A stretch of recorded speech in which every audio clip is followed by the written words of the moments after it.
بسم اللہ الرحمن الرحیم۔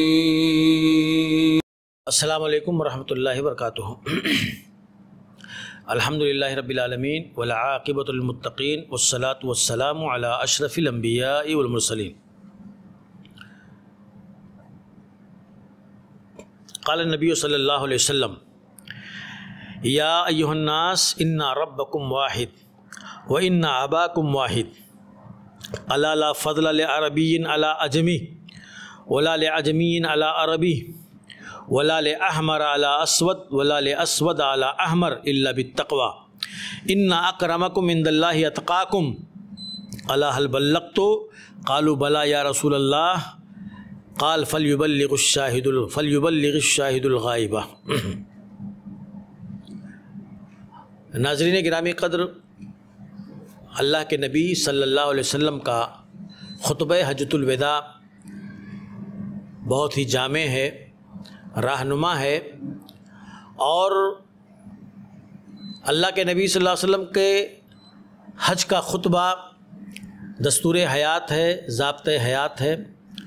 اس خطبے کے اندر عقائد کے لیے، اعمال کے لیے، معاشرت کے لیے، حقوق کے لیے رہنمائیاں موجود ہیں۔ اس کی روشنی میں چلنے کی ضرورت ہے، اور اللہ کے نبی صلی اللہ علیہ وسلم کے خطبہ حجۃ الوداع کو عام کرنے کی ضرورت ہے۔ اللہ کے نبی صلی اللہ علیہ وسلم کا یہ خطبہ بہت زیادہ اہمیت کا حامل ہے، پوری دنیا نے اس کو تسلیم کیا ہے، اور پوری دنیا نے نبی رحمت صلی اللہ علیہ وسلم کے خطبے سے استفادہ کیا ہے۔ اسی خطبے کے اندر اللہ کے نبی صلی اللہ علیہ وسلم نے ایک انتہائی اہم ترین بات کی طرف پوری دنیا کی توجہ مبذول کرائی۔ اہل ایمان کو آپ نے احساس دلایا، اور یہ خرابی، برائی جو عالمگیر ہے، اور حقیقت میں نبی نے اس کو ختم کر دیا تھا، لیکن نبی کے بعد یہ چیز پھر ابھری اور ابھرتی چلی گئی، اور آج اس مرد کا شکار پوری دنیا میں آپ کو پائے جائیں گے۔ اللہ کے نبی نے فرمایا کہ اے لوگو، بے شک تمہارا رب ایک ہے، تمہارے والد ایک ہیں، تمہارا باپ ایک ہے آدم علیہ السلام، انہی سے تم سب نکلے ہو، وہی ہمارا نقطۂ آغاز ہیں، انہی سے نسلیں، انسانی نسلیں چلی ہیں۔ الا لا فضل لعربی علی عجمی، سن لو، کسی عربی کو کسی عجمی پر کوئی فضیلت حاصل نہیں ہے، کسی عجمی کو کسی عربی پر کوئی فضیلت حاصل نہیں ہے، کسی سرخ کو کسی سیاہ پر، اور کسی سیاہ کو کسی سرخ پر کوئی فضیلت حاصل نہیں ہے سوائے تقوی کے۔ ان اکرمکم عند اللہ اتقاکم، بے شک تم میں افضل وہ ہے اللہ کے نزدیک جو تم میں سب سے زیادہ تقوی والا ہے، اللہ سے ڈرنے والا ہے۔ الا هل بلغت، تو کیا میں نے تمہیں نہیں پہنچا دیا، نہیں بتا دیا؟ لوگوں نے کہا کیوں نہیں اے اللہ کے رسول؟ اللہ کے نبی نے کہا تو یہاں جو موجود ہے وہ غائب کو پہنچا دے۔ غور کیجئے کہ اللہ کے نبی صلی اللہ علیہ وسلم نے اس خطبے کے اندر جس چیز کی طرف توجہ مبذول کرائی ہے، وہ آج ہر انسان کی کمزوری ہے، اور یہ حص جو بھید بھاؤ والی ہے، جو تفریق والی ہے، جو اونچ نیچ والی ہے، یہ اس مرد کا ہر کوئی شکار نظر آتا ہے۔ اچھے اچھے لوگ علاقے کا تعصب رکھتے ہیں، اچھے لوگ رنگ و نسل کا تعصب رکھتے ہیں، اچھے لوگ ذات برادری کے جراثیم اپنے اندر رکھتے ہیں، اور کبھی کبھار یہ جو تعصب ہے یہ انہیں حق بولنے سے روک دیتا ہے، یہ انہیں حق اور انصاف کی بات کرنے سے روک دیتا ہے، اور بہت ہی خطرناک طریقے سے یہ ہماری رگوں کے اندر داخل ہے۔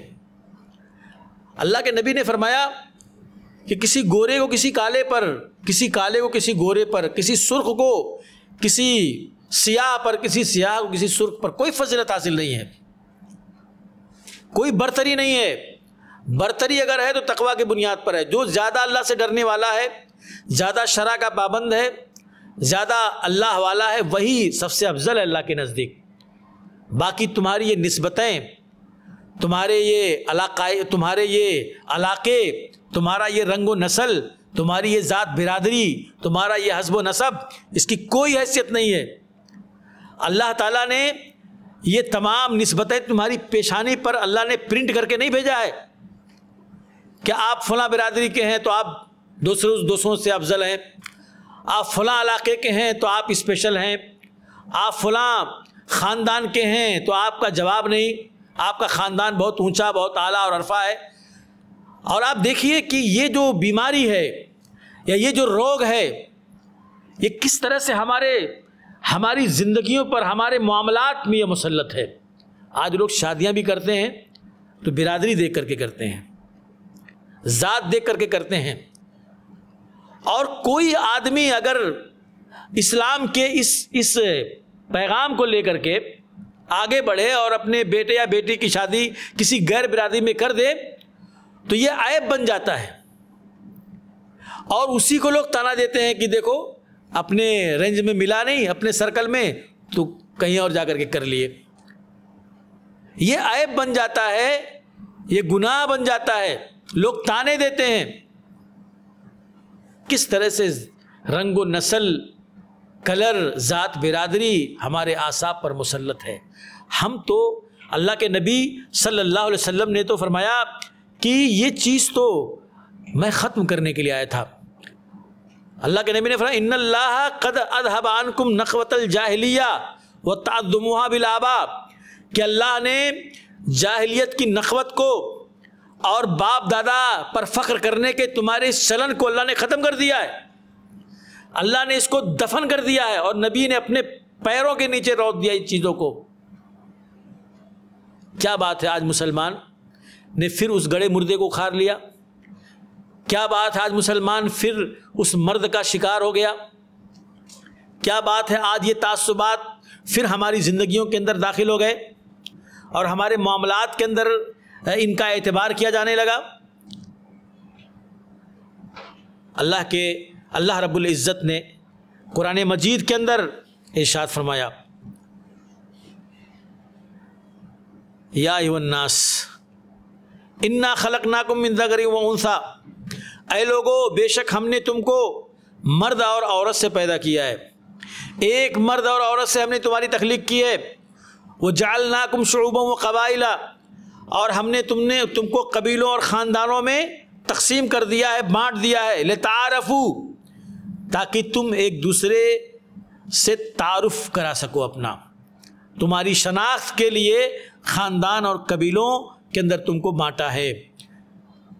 بے شک تم میں افضل وہ ہے جو سب سے زیادہ اللہ سے ڈرنے والا ہے، تقوی والا ہے. اللہ نے کہا یہ جو خاندان ہے، یہ جو برادری ہے، یہ جو قبیلے ہیں، یہ فضیلت کے لیے نہیں ہیں، یہ تمہیں اسپیشل نہیں بناتے ہیں، یہ تمہاری سپریٹی کو نہیں جو ہے درشاتے ہیں، بلکہ یہ تعارف کے لیے ہیں. ظاہر سی بات ہے، اسکول میں دو لڑکے ہیں، دونوں کا نام عبداللہ ہے، اور کبھی دونوں کی ولدیت ایک ہو گئی تو یہ ہوگا ہاں یہ خان ہیں، یہ انصاری ہیں، یہ فلاں خاندان کے ہیں، یہ فلاں خاندان کے ہیں. تو خاندان سے، قبیلے سے اس کی تفریق ہوتی ہے. تو یہ تعارف کے لیے، یہ خاندان، یہ قبیلے، یہ بستیاں، یہ نسبتیں، یہ تعارف کے لیے ہیں، یہ فضیلت کے لیے نہیں ہیں. کہ ایک آدمی کتنا بھی نیک کیوں نہ ہو، کتنا ہی اللہ والا کیوں نہ ہو، کتنا ہی صوم و صلات کا پابند کیوں نہ ہو، لیکن وہ خان نہیں ہے تو وہ قابل توجہ نہیں ہے، برادری اس کی چھوٹی ہے. اس لیے اس کا تقویٰ، آج المیہ یہی ہے کہ کوئی اپنے اندر کتنی زیادہ خوبیاں کیوں نہ رکھتا ہو، اچھائیاں کیوں نہ رکھتا ہو، تقویٰ اور نیکی کیوں نہ رکھتا ہو، لیکن کہیں نہ کہیں وہ اپنی برادری سے مار کھا جاتا ہے، کہیں نہ کہیں وہ اپنے کسی نسبت سے مار کھا جاتا ہے. یہ برادریاں، یہ ذات، یہ نسبت، یہ رنگ و نسل کس نے؟ اللہ نے یہ چیز نازل کی نہیں، بلکہ ہم نے خود ان چیزوں کو پیدا کیا ہوا ہے. ہم خود یہ لکیریں اور یہ دائرے ہم نے خود کھینچے ہوئے ہیں۔ اللہ فرماتا ہے کہ یہ چیزیں تو صرف اس لیے تھیں تاکہ تمہارا آپس میں ایک دوسرے سے شناخت ہو، تعارف ہو، انٹروڈکشن ہو، یہ فضیلت کے لیے نہیں تھی، ایک دوسرے کو نیچا دکھانے کے لیے نہیں تھی، ایک دوسرے کی تحقیر کرنے کے لیے نہیں تھی۔ ان اکرمکم عند اللہ اتقاکم، تمہارے نزدیک سب سے زیادہ افضل اکرم وہ ہے تو تم میں سب سے زیادہ اللہ سے ڈرنے والا ہے۔ اللہ کا ڈر اگر آپ کے اندر ہے، اللہ کا تقوی اگر آپ کے اندر ہے تو آپ اللہ کے نزدیک سب سے افضل ہیں۔ آپ کی برادری اچھی نہیں، آپ کا کلر اچھا نہیں، آپ کا علاقہ اچھا نہیں، آپ کا خاندان اچھا نہیں، اس کی کوئی حیثیت اور اس کی کوئی حقیقت نہیں ہے۔ اللہ کے نزدیک تمہارا تقوی، اللہ تعالیٰ تمہارا جو ہے تقوی دیکھتا ہے۔ ان اللہ لا ينظر الى صورکم ولا الى اجسامکم، اللہ تمہارے صورتوں کو نہیں دیکھتا، تمہارے جسموں کو نہیں دیکھتا، وہ تمہارے دلوں کو دیکھتا ہے۔ لن ينال اللہ لحومها ولا دماؤها ولكن ينالہ التقوى منکم، تمہارے قربانیوں کا گوشت، اس کا چمڑا، اس کا خور اللہ کو نہیں پہنچتا، تمہارے دلوں کا تقوی پہنچتا ہے۔ ہر جگہ اللہ تعالیٰ نے تقوی کو ترجیح دیا ہوا ہے، تقوی کو آگے رکھا ہے، تقوی کو سامنے رکھا ہے۔ اور آج ہمارے سماج نے، ہمارے معاشرے نے تقوی کو پیچھے رکھے اور دوسری چیزوں کو آگے کر دیا ہے۔ دیکھیے اللہ کے نبی صلی اللہ علیہ وسلم نے ہمیشہ اس چیز کی آپ نے حوصلہ شکنی کی ہے۔ مہاجرین کے اندر ایک بار مہاجرین اور انصار کے درمیان ایک بار جھگڑا ہو گیا، اختلاف ہو گیا۔ مہاجرین نے مہاجرین کو بلایا، مہاجر نے مہاجرین کو بلایا کہ آؤ میری مدد کے لیے، مجھ کو یہ انصار مار رہے ہیں۔ اور اس انصاری صحابی نے انصار کو بلایا کہ میری مدد کے لیے آؤ، یہ پورے مہاجرین کو لے کر کے دیکھو مجھے مارنے آ رہا ہے۔ مہاجرین ایک طرف، انصار ایک طرف۔ اسلام، تقوی، مسلمان بھول گئے تھوڑی دیر کے لیے۔ اپنے انصار ہونے کو انہوں نے سامنے رکھا، اپنے مہاجر ہونے کو انہوں نے سامنے رکھا، اپنے علاقے اور اپنی نسبت کو انہوں نے اہمیت دے دی۔ صحابی بتاتے ہیں کہ ایسا لگتا تھا کہ جنگ ہو جائے گی ان کے درمیان۔ اللہ کے نبی صلی اللہ علیہ وسلم کو خبر ملی، آپ آئے اور آپ نے آنے کے بعد تقریر کی، خطاب کیا اور آپ نے کہا یہ چیزیں جن کو میں ختم کرنے کے لیے آیا ہوں، یہ تعصبات جن کو میں مٹانے کے لیے آیا ہوں، یہ آگ جو میں بجھا چکا تھا یہ تم پھر بھڑکا رہے ہو، پھر تم ان تعصبات کو ہوا دے رہے ہو۔ جنگیں ہوئی ہیں، خون بہے اس کے لیے، اسلام ان چیزوں کو نہیں مانتا، یہ زمانے جاہلیت کی بوباس ہے، اس کو ختم کرنا ہوگا، بھول جاؤ تم ان چیزوں کو۔ آپ نے ان کو سمجھایا، نصیحت کی اور اس کے بعد آپ ان کو لے کر کے چلے، کہا چلو اب سفر شروع کر دیا۔ پوری رات چلتے رہے، پورا دن چلتے رہے، اللہ کے نبی نے ان کو بیٹھنے ہی نہیں دیا۔ کیوں؟ نبی کی حکمت دیکھو کہ اگر بیٹھیں گے تو وہی باتیں پھر کریں گے، اس لیے ان کو چلایا، دن بھر چلایا، رات بھر چلایا، پھر دن بھر چلایا، پورا دن چلایا، تھکے مادے تھے، سو گئے، رات گئی، بات گئی، بھول گئے سب۔ اس طرح سے اللہ کے نبی نے بڑی حکمت سے ان کے اندر وقتی طور پر یہ جو گڑا مردہ جو ابھرا تھا اور اٹھا تھا اس کو اللہ نے کے نبی نے وہیں دفن کر دیا۔ یہ تعصب ہے۔ آج بھی دیکھو کس طرح سے ایک برادری دوسرے برادری کے کسی جو ہے سے جھگڑا ہو جائے تو یہ اپنی برادری کے لوگوں کو، یہ اپنی برادری کے لوگوں کو، اور آتے بھی ہیں لوگ اور اسی کی طرف سے بات کریں۔ کوئی آپ نے کبھی دیکھا کہ کوئی کہتا ہاں ہماری غلطی ہے، ہمارے آدمی کی غلطی ہے، سب غلطی سامنے والے کی دیں گے، وہ برادری والے اس کو قصوروار مانیں گے، یہ اس کو قصوروار مانیں گے۔ یہ تعصب ہے۔ حق ہے، اللہ نے کیا کہا؟ تم حق بات کہو، چاہے تمہارے قرابت داروں کے خلاف، تمہارے رشتہ داروں کے خلاف کیوں نہ پڑ جائے، لیکن حق بات بولو۔ تو میرے بھائیو، اس طرح سے اللہ کے نبی صلی اللہ علیہ وسلم، جب کوئی آدمی اس طرح کے تعصب کے اندر مبتلا ہوگا، چاہے وہ رنگ و نسل کا تعصب ہو، چاہے وہ برادری کا تعصب ہو، تو وہ مساوات نہیں کر پائے گا، اسلام مساوات کا تقاضا ہم سے کرتا ہے۔ وہ عدل نہیں کر پائے گا، اسلام عدل کا ہم سے تقاضا کرتا ہے۔ اور سب سے زیادہ جو چیز متاثر ہوگی ہمارا اتحاد، ہمارا اتفاق، ہماری اخوت، ہماری بھائی چارگی، سب سے زیادہ۔